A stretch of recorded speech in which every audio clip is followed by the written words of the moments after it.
While there is no universal definition for serious games, it is commonly accepted that are games not only used for pure entertainment but also for other purposes. However, this definition is not quite correct because even in games designed for pure entertainment, you can learn many interesting things like time management, memory development, team leadership, decision-making under pressure, communication skills, social networking, non-linear thinking, and many other skills. It could be more correct to say that a serious game is a way to turn a task into a game to make it fun.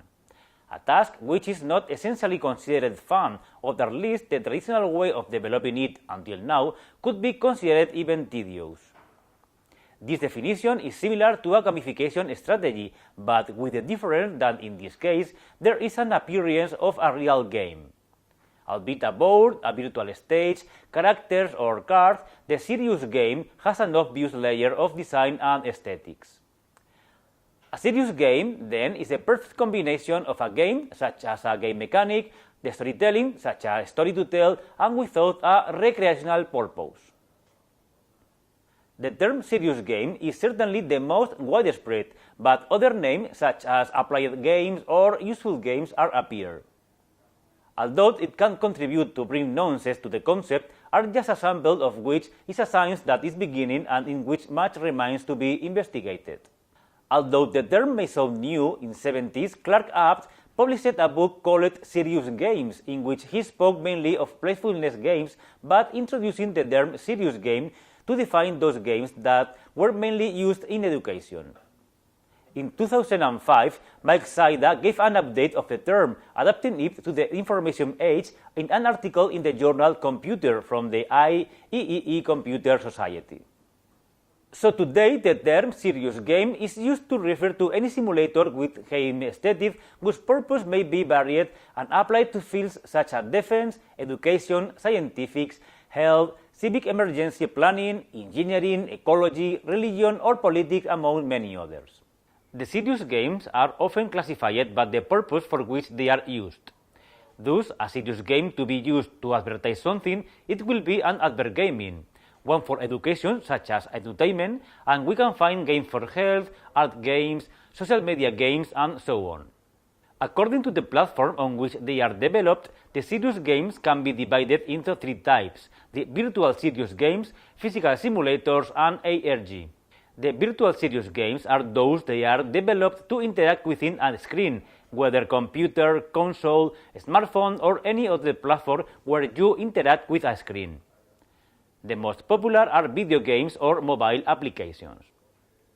Examples of virtual serious games are many given the large scope. Some of the most popular serious games can be Remission and its sequel Remission 2. They are games created for children with cancer to help them understand what their illness is and how it works, and the effects of the treatment they are receiving. The first game was so successful that a sequel was released. In education, the Oregon Trail is a game for children to learn the reality of American pioneers in the 19th century. Launched in 1971, the game has developed versions for PC and all consoles which have appeared on the market to date. It is estimated to have sold over 65 million copies of this game. Food Force is a game developed by the United Nations to raise awareness of the problems of hunger in the Third World. America's Army is a game developed by the U.S. Army to learn to create military strategies, encouraging players to join the real army. All these games have been played for millions of people, making learning more pleasant. A good blog to find a lot of information from this and many other serious games on various subjects is seriousgamesmarket.blogspot.com. A simulator can be those mentioned in the previous section, but the simulators I refer to now are those serious games that need associated hardware in addition to a screen in many cases.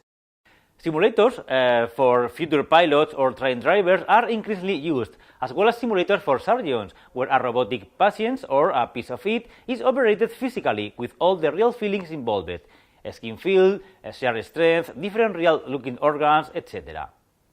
In a more popular level, Nintendo has a range of hardware for sports, fitness, and even yoga. As we have seen, a serious game is only a simulator, a fun simulator.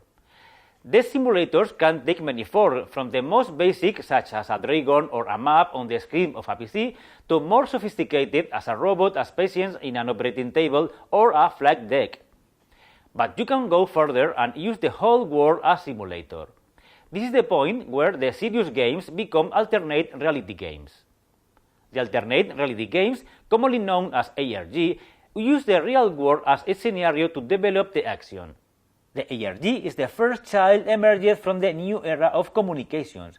Due to the ease of sharing information of Internet, the multiple possibilities of transmedia storytelling, and associations with technology partners such as augmented reality, the ARG mixes reality and fiction so well that they become a fusion.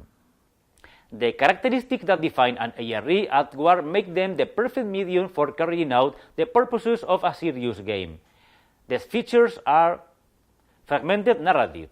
The information in the ARG is not displayed linearly, but segmented and distributed through different media, appearing either in the form of text, image, audio, or any other media or any platform. This transmedia narrative within a serious game enables it to give relevant information to the participant about the experience in different ways, so it is easier to transmit the message to the target because it can reach different audiences and be described in different ways. Collaborative problem solving. The challenges raised on an ARG can be solved individually, but often this is not possible, or the resolution is not as easy or successful unless they are resolved in community. Collective intelligence promoted by Internet is evident in these games. As in the serious games, while they may try to solve a personal problem, the mechanics of collaboration is probably the most useful to acquiring the knowledge sought.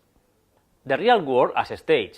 While a serious game may take the form that is needed to achieve its objectives, it tends to imitate the real world, as the lesson to be learned belongs to it. The intensive use of the real world in the ARG makes them a perfect stage to understand the problem discussed. Moreover, in an ARG, player is the star. He pretends to be doing a series of discoveries or tasks, being the center of the learning process. The Truth About Marika was a Swedish ARG where fiction and reality were mixed in such a way that it sparked a nationwide discussion about this experience. A good example of using a serious game ARG system as a platform is Future Coast. In this ARG, you have a system to find messages from the future, or rather from all possible futures, where climate change has affected the planet Earth. Blending reality and science fiction, and as in the Lost series style, this ARG intended to ignite a debate of the effects of climate change. ARGN.com is an interesting site dedicated to the ARG, where you can find a lot of information on this phenomenon. And fiction is the debate forum for discussion of the gender. As you have seen, the serious games is a complex world where many concepts come together, such as game, objectives, storytelling, platform, everything under that should be a layer of ethics. The serious games have proven to be a powerful tool that should be at the service of a good practice.